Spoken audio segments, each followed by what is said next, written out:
चलित वर्ष बंदरनगरी पारादीपर पीपीएल 44 प्रजातिर मोट 42,582 विदेशागत पक्षी आसीथिबा आज स्पष्ट होईछि। प्रतिवर्ष परि चलित वर्ष आज वन विभाग पक्षरु पीपीएल कारखाना मध्यरे जाई पक्षी गणना करिथिले। विदेशागत पक्षीक पई एठारे अनुकूल परिवेश सृष्टि होइथिबारु चलित वर्ष पूर्व वर्ष अपेक्षा ढेर अधिक विदेशागत पक्षीक आगमन घटिछि। पक्षी मानक कलरावरे एबे सारा कंपनी अंचल कोलाहल सृष्टि पक्षी प्रेमी माने मध्य बेस उत्साहित होइछन्ति।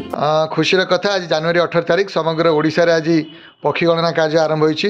जेपरि सबु जगह पक्षी गणना चिलिका भितरकनिका रे होइछि सेबळे आज आम पीपीएल कैंपस रे मध्य कुजंग रेंज ऑफिसर श्री कार्तिकेश्वर खंडेक तत्वावधान रे दुईटी टीम आसी पक्षी गणना कार्य आरंभ करछनि। प्राय सकाळ 5टा 6टा बेला आसी टीम पहुंची थिले एवं सेमाने पक्षी गणना कार्यक्रम आरंभ करथिले एवं सुरुखुरु रूपे ता 12टा गोटे सुधा सरी समग्र एरिया से बुली जो मैंने पक्षी बहुल जो जगह गुड़िक आम कैंपस भितर अच्छी ताकू से देखी तो एथरक पक्षी संख्या आशानुरूपक भाव रही जेहेतु ठंडा बोधी होता एवं गणना भी टे लेट होती तथापि पक्षी अच्छा जाना पक्षी गणना कि फाइनाली आज संध्या सुधा जहाँ रिपोर्ट आमको देले से आम 44 प्रकार स्पेसीस प्राय 42,582 पक्षी पीपीएल आमर यही स्थान से गणना करछंती एवं ताहा आम पई बहुत उत्साहजनक गोटे केमिकल प्लांट थाई मध्य आम जो भाव पक्षी गोटे वातावरण मेंटेन करके आसीचु से 44,000 पक्षी आम एक निहाती उत्साहजनक कथा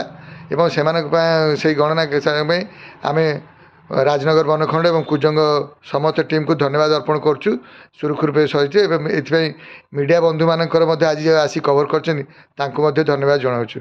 धन्यवाद। पारादीप तूफान कुमार माझी रिपोर्ट विश्व विजय न्यूज ओडिशा।